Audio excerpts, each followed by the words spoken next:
नमस्कार good morning everyone मो आर्या आज गुरुत्वपूर्ण खबर गुड़िक आपण मानक जनइबी न्यूज गुड़िक भल लगे निश्चित भाव गोटे लाइक करी चैनल को सब्सक्राइब कर चलतु आज गुरुत्वपूर्ण खबर गुड़िक नजर पकईबा तेज चाषी भाई मानक बड़ खबर आ गोटे लघुचाप प्रभाव में 5 दिन पर्यंत 28 जिले में प्रबल अति प्रबल बरसिम वर्षा तेज बंगोपसागर में सृष्टि है एक घूर्णिबलय जार प्रभाव में आज राज्य में वर्षार विस्तृति बढ़ीजिब बोली कहिसेंति। आसंता 5 दिन पर्यंत राज्य में लगी रहिब प्रबल अति प्रबल वर्षा।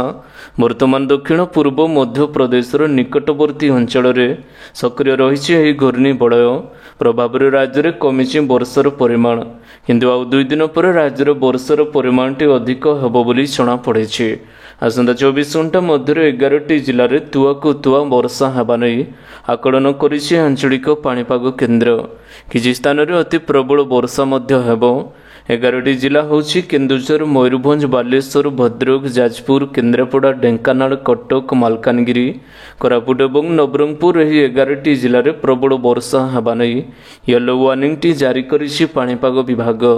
आज केन्दुझर मयूरभंज भद्रक बालेश्वर जाजपुर में प्रबल अति प्रबल वर्षा हेब बोली हाई अलर्ट टी जारी करा जाई अछि। परवर्ती खबर लगवाक जाउछि वर्षर द्वितीय भयंकर सूर्य पराग।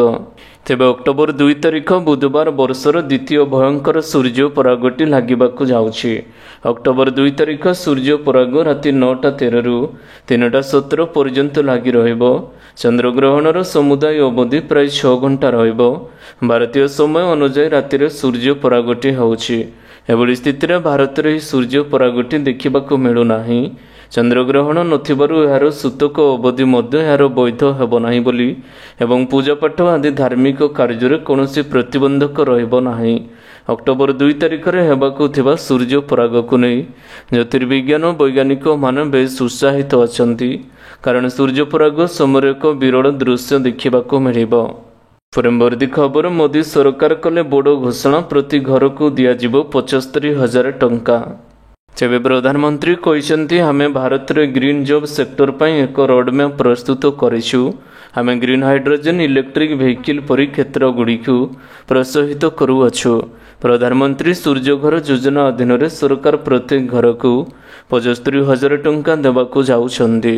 ए निष्पत्ति देश रे एक विप्लव आनिबो बोली प्रधानमंत्री नरेंद्र मोदी सोमवार दिन अर्थात जुलाई 30 रे दिल्लीर विज्ञान भवन रे सीआई आयोजित करिथिबा जर्नी टुवर्ड्स विकसित भारतर उद्घाटन अधिवेशन रे एपरि कहिसेंति मोदी सरकार। परवर्ती खबर पेंशनभोगी मानक पई आसिला एक बड़ खबर। तेबे नेशनल पेंशन स्कीम एनपीएस रे किछि संशोधन करबाकू सरकार निश्चित भाव में कहिसेंति। नेशनल पेंशन स्कीम रे संशोधन पर कर्मचारी माने यार लाभ को बहु परिमाण रे पाई पारिबे जा जानिबा अत्यंत गुरुत्वपूर्ण रहिछि। एनपीएस रे कर्मचारी माने अधिक लाभ करिवार सुजोगटी पाई पारिबे जा माध्यम रे आपण धनी हेबा पई बाट मध्य खोली पारिबे। सरकार एथिपई द्वार खोलिसंदी। एनपीएस कर्मचारी माने निवेश पई सेमानकर निजस्व पांठी परिचालक होई पारंती। ए सहित कर्मचारी माने बंपर सुविधा पाइबाकू जाउछंदी जहाँ आर्थिक लाभ मध्य जोगाई दियाजिबो। सरकारक एही निष्पत्तिरु 5 लाख लोक उपकृत हेबाकू जाउछंती। परवर्ती खबर बोलबम यात्रा पई बड़ निष्पत्ति। जुलाई 31 तारिख रु अगस्त 2 तारिख पर्यंत समस्त स्कूल छुट्टी। तेबे एहारी मध्य बोलबम यात्रा को नहीं आसीछि एक बड़ खबर। काउडियांक पई जुलाई 31 रु अगस्त 2 तारिख पर्यंत समस्त स्कूल बंद रहिबो बोली घोषणा करिसेंति। उत्तर प्रदेश गाजियाबाद प्रशासन पक्षरु एभली निष्पत्ति निया जाई अछि। ए निर्देश नामक पालन करने समस्त स्कूल को कड़ा निर्देश दिया जाई अछि। प्रथम रु द्वादश श्रेणी पर्यंत समस्त स्कूल काउडिया यात्रा पई बंद रहिबो बोली कहा जाउ अछि। याकु देखि ओडिशा सरकार मध्य खूब शीघ्र स्कूल छुट्टी घोषणा करि पारंती। परवर्ती खबर अधा मूल्य रे समस्त को मिलिबो एलपीजी सिलिंडर। तेबे रक्षाबंधन ठीक पूर्व मध्यप्रदेश सरकार लाडली बेहना को एक बड़ उपहार देइछंदी। ଏହି ଯୋଜନାର ଲାଭାର୍ଥୀ ମହିଳାମାନଙ୍କୁ ଏବେ 450 ଟଙ୍କାରେ ଗ୍ୟାସ୍ ସିଲିଣ୍ଡରଟି ମିଳିବାକୁ ଯାଉଛି ଏବଂ ଗ୍ୟାସ୍ ସିଲିଣ୍ଡର 848 ଟଙ୍କା ରହିଛି। ଏହି ଦୃଷ୍ଟିରୁ ପ୍ରାୟ ଅଧା ମୂଲ୍ୟ ତାଙ୍କୁ ଦେବାକୁ ପଡ଼ିବ। ପ୍ରତି ସିଲିଣ୍ଡର ଦାମ 399 ଟଙ୍କା ଖର୍ଚ୍ଚ राज्य सरकार पक्षर उठाଯିବ। परवर्ती खबर आसीगला आलू गाड़ी ओडिशा रे कमिला रेट केजी 30 रे मिलुछि। तेबे सरिला आलूर टेंशन खाउटी को मिला बड़ आश्वस्ति। पश्चिमबंगरू आलू ट्रक पूर्व भली आसवा आरंभ करेछि। एबे राज्य आवश्यक परिमाणर आलू महजूद रही। राज्य आलू दर नियंत्रण में रही अछि। वर्तमान आलू दर 30 टंका भितर रही बोली कहिसेंती खाद्य एवं जोगाण मंत्री कृष्ण चंद्र पात्र। परवर्ती खबर यूपी विधानसभा लव जिहाद बिल पास। अभियुक्तों को मिलिबो आजीवन जेल दंड। तेबे उत्तर प्रदेश विधानसभा मंगलवार लव जिहाद सह जड़ित बिल पास होई अछि। नवा आईन आसिबा परे अभियुक्तों को आजीवन जेल दंड मिलिबो। अपराधी को दंड को 2 गुण करबा पई प्रावधान रही। लव जिहाद अंतर्गत अनेक अपराध को एथिरे शामिल करा जाई अछि। लव जिहाद बिल को सोमवार योगी सरकार विधानसभा उपस्थापना करथिले एवं एही बिलटी पास होई अछि, जा फଳରେ एबे अभियुक्तों को मिलिबो आजीवन जेल दंड। परवर्ती खबर आज 5टी जिला को प्रबल वर्षा नहीं येलो वार्निंग जारी। तेबे लघुचाप प्रभाव में राज्य में लगी रही वर्षा। आज 5टी जिला को प्रबल वर्षा नहीं येलो वार्निंग जारी करा जाई अछि। एही सब जिला गुड़िक होउछि केन्दुझर, मयूरभंज, बालेश्वर, भद्रक एवं जाजपुर। यह 5टी जिले में प्रबल वर्षा नहीं पूर्वानुमान करा जाइथिबा बेले जिला प्रशासन को सतर्क रहिबा पई एसआरसी पक्षर निर्देश दिया जाई अछि।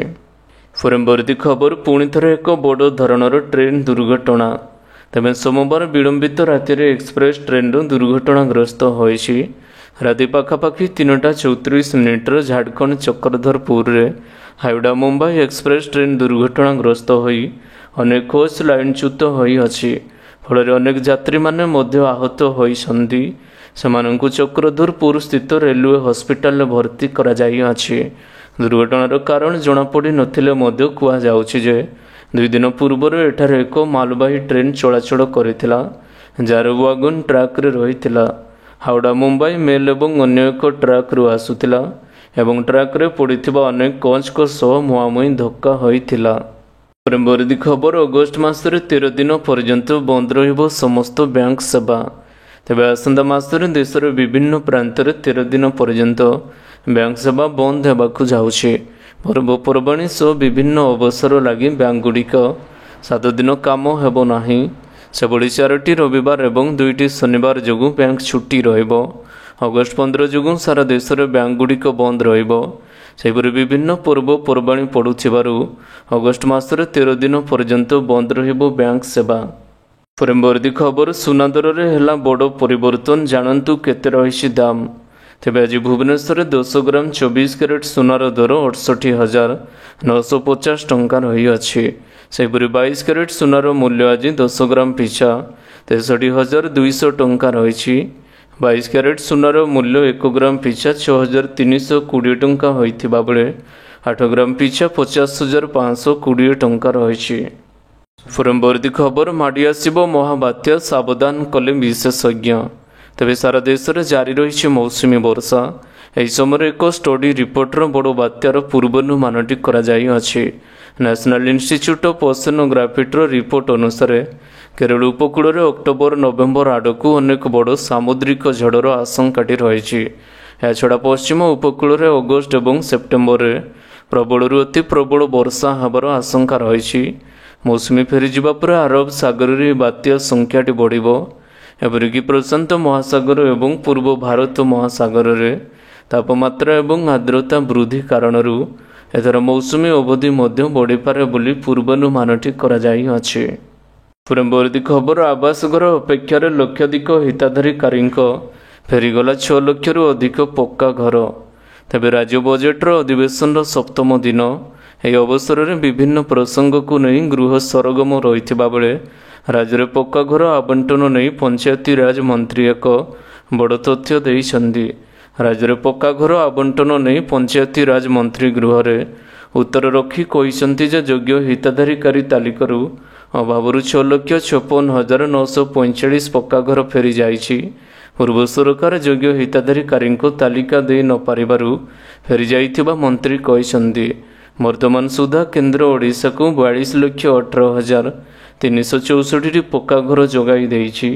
1,24,719ଟି ପରିବାର ଆବାସ ପାଇଁ ଆବେଦନ କରି ଅପେକ୍ଷାରେ ଅଛନ୍ତି ବୋଲି ପଞ୍ଚାୟତି ରାଜର ମନ୍ତ୍ରୀ ଗୃହରେ ଉତ୍ତର ରଖିଛନ୍ତି। ପରବର୍ତ୍ତୀ ଖବର ତେଲ ଦରକୁ ନେଇ ଆସିଲା ବଡ଼ ଅପଡେଟ୍। ଜାଣନ୍ତୁ କେତେ ବଢ଼ିଲା ଏବଂ କମିଲା ପେଟ୍ରୋଲ ଏବଂ ଡିଜେଲର ଦର। ତେବେ ଓଡ଼ିଶାର ରାଜଧାନୀ ଭୁବନେଶ୍ୱରରେ ଆଜି ପେଟ୍ରୋଲର ଦର 101 ଟଙ୍କା 06 ପଇସା ରହିଥିବା ବେଳେ ଡିଜେଲ ଦାମଟି ପ୍ରତି ଲିଟର ପିଛା 92 ଟଙ୍କା 64 ପଇସା ରହିଛି। ସେହିପରି ଦେଶର ପ୍ରମୁଖ ସହରରେ ବି ପେଟ୍ରୋଲ ଏବଂ ଡିଜେଲର ଦରଟି ଅପରିବର୍ତ୍ତିତ ରହିଛି।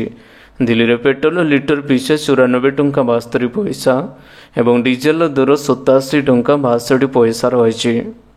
ପରବର୍ତ୍ତୀ ଖବର ଆସିବ ରିଚାର୍ଜ ଭାଉଚର ଫେରିବ କେବଳ କଲ୍ SMS ପ୍ୟାକ୍। ଏବେ ଖୁବ୍ ଶୀଘ୍ର ପୁରୁଣା ଦିନ ଫେରିବ।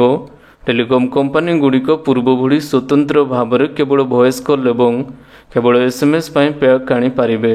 ଏହି ପ୍ରସ୍ତାବ ଉପରେ ବିଚାର କରିବାକୁ ଭାରତୀୟ ଟେଲିକମ୍ ନିୟାମକ କର୍ତ୍ତୃପକ୍ଷ ଟ୍ରାଏ ଅପରେଟର୍ସ ମାନଙ୍କୁ ପ୍ରସ୍ତାବ ଦେଇଅଛି। ଟ୍ରାଏ ଏକ ପରାମର୍ଶ ପେପର ଜାରି କରି ଜଣାଇଅଛି ଯେ ବର୍ତ୍ତମାନ ଅପରେଟର ମାନେ ଯେଉଁ ପ୍ୟାକ୍ ପ୍ରଦାନ କରୁଛନ୍ତି ସେଥିରେ ଡାଟା କଲ୍ ଏବଂ SMS ଭଳି ସବୁ ପ୍ରକାରର ସୁବିଧା ରହିଛି। ସେଥିରୁ କିଛି ସେବାକୁ କେତେକ ଗ୍ରାହକ ଆଦୌ ବ୍ୟବହାର କରୁନାହାନ୍ତି। ସେଭଳି ଗ୍ରାହକମାନଙ୍କ ପାଇଁ ଏକ ବଡ଼ ସଂଖ୍ୟା ରହିଛି। ସାଧାରଣରେ ଧାରଣା ରହିଛି ଯେ ବର୍ତ୍ତମାନ ସମୟ ପ୍ୟାକ୍ରେ ଥିବା ଅନେକ ସୁବିଧାକୁ ବହୁ ଗ୍ରାହକ ବ୍ୟବହାର କରୁନଥିଲେ ମଧ୍ୟ ସେଥିପାଇଁ ଟଙ୍କା ଗଣିବାକୁ ପଡ଼ୁଛି। ସେଥିପାଇଁ ଟ୍ରାଏ ଏବେ ଏକ ବଡ଼ ନିଷ୍ପତ୍ତି ନେଇଛି। ଆସିବ ଏବେ ଏକ ରିଚାର୍ଜ ଭାଉଚର, ଫେରିବ କେବଳ କଲ୍ SMS ଏବଂ ଭଏସ୍ ପ୍ୟାକ୍। ପରବର୍ତ୍ତୀ ଖବର ନାବାଳକମାନଙ୍କୁ ଗାଡ଼ି ଚଳାଇବାକୁ ଦେଉଥିଲେ ସାବଧାନ। ତେବେ ନାବାଳକ ଗାଡ଼ି ଚାଳକଙ୍କ ଉପରେ ଲଗାମ କଷିଛନ୍ତି ରାଜ୍ୟ ପରିବହନ କର୍ତ୍ତୃପକ୍ଷ। ସୋମବାରଠାରୁ ରାଜ୍ୟବ୍ୟାପୀ ଧରପଡ଼ ଆରମ୍ଭ ହୋଇଅଛି। 2 ଦିନରେ ଧରାପଡ଼ିଲେ 334 ନାବାଳକ ଚାଳକ। ଏହା ସହ 138ଟି ଗାଡ଼ି ଜବତ କରାଯାଇଅଛି। କେବଳ କଟକରେ ସର୍ବାଧିକ 27 ଜଣ ଧରା ପଡ଼ିଛନ୍ତି ଏବଂ ଗାଡ଼ି ପିଛା 25,000 ଟଙ୍କା କରି ମୋଟ 83,50,000 ଟଙ୍କାର ଚାଲାଣ ମଧ୍ୟ ଆଦାୟ କରାଯାଇଅଛି। ବଡ଼ କଥା ହେଉଛି କି ଏହି ପ୍ରକ୍ରିୟାର ଆସନ୍ତାକାଲିଠାରୁ ଧରାପଡ଼ିଥିବା ଗାଡ଼ିଗୁଡ଼ିକ ମାଲିକ ବା ନାବାଳିକ ନାବାଳିକଙ୍କୁ ବାପା ମାଙ୍କ ନାମରେ ମୋଟର ଭେହିକିଲ୍ ଆକ୍ଟ 199 ଆଧାରରେ ମାମଲା ରୁଜୁ କରାଯାଇଅଛି। ପରବର୍ତ୍ତୀ ଖବର ବିଦେଶୀ ନିବେଶକମାନଙ୍କ ପାଇଁ ବଡ଼ ପସନ୍ଦ ଭାରତୀୟ ସେୟାର ବଜାର। ତେବେ ବିଦେଶୀ ନିବେଶକମାନଙ୍କ ପାଇଁ ଭାରତୀୟ ଷ୍ଟକ୍ ବଜାର ଏକ ପସନ୍ଦଯୋଗ୍ୟ ଗନ୍ତବ୍ୟସ୍ଥଳ ପାଲଟିଅଛି। ଘରୋଇ ସେୟାର ବଜାର ଅତ୍ୟଧିକ ମୂଲ୍ୟ ଚାପ ହେବା ସତ୍ତ୍ୱେ ବିଦେଶୀ ନିବେଶକମାନେ ଏଠାରେ ଲଗାତାର ଅର୍ଥ ବିନିଯୋଗ କରୁଛନ୍ତି। ଜୁଲାଇର ପ୍ରଥମ 27 ଦିନର ଷ୍ଟକ୍ ବଜାରରେ ପ୍ରତି ଘଣ୍ଟାରେ ନିବେଶକମାନେ ପ୍ରାୟ 54 କୋଟି ଟଙ୍କା ଖର୍ଚ୍ଚ କରିଥିଲେ। ତେବେ ଆଶା କରୁଛି ଆଜିର ଗୁରୁତ୍ୱପୂର୍ଣ୍ଣ ଖବରଗୁଡ଼ିକ ଆପଣମାନଙ୍କୁ ନିଶ୍ଚିତ ଭାବରେ ଭଲ ଲାଗିଥିବ। ଯଦି ଭଲ ଲାଗିଥାଏ ଭିଡ଼ିଓକୁ ଗୋଟେ ଲାଇକ୍ କରନ୍ତୁ ଏବଂ ଚ୍ୟାନେଲକୁ ସବସ୍କ୍ରାଇବ୍ କରିବା ପାଇଁ ବିଲକୁଲ ବି ଭୁଲନ୍ତୁ ନାହିଁ। ଆପଣଙ୍କ ଭଲ ପାଇବା ସ୍ୱରୂପ ଭିଡ଼ିଓକୁ ସେୟାର କରିଦେବେ। ପୁଣି ଦେଖା ହେବ ଲାଟେଷ୍ଟ ଅପଡେଟ୍ରେ। ସେତେବେଳେ ପର୍ଯ୍ୟନ୍ତ ବିଦାୟ ନେଉଛି। Vande Mataram, take care, bye bye.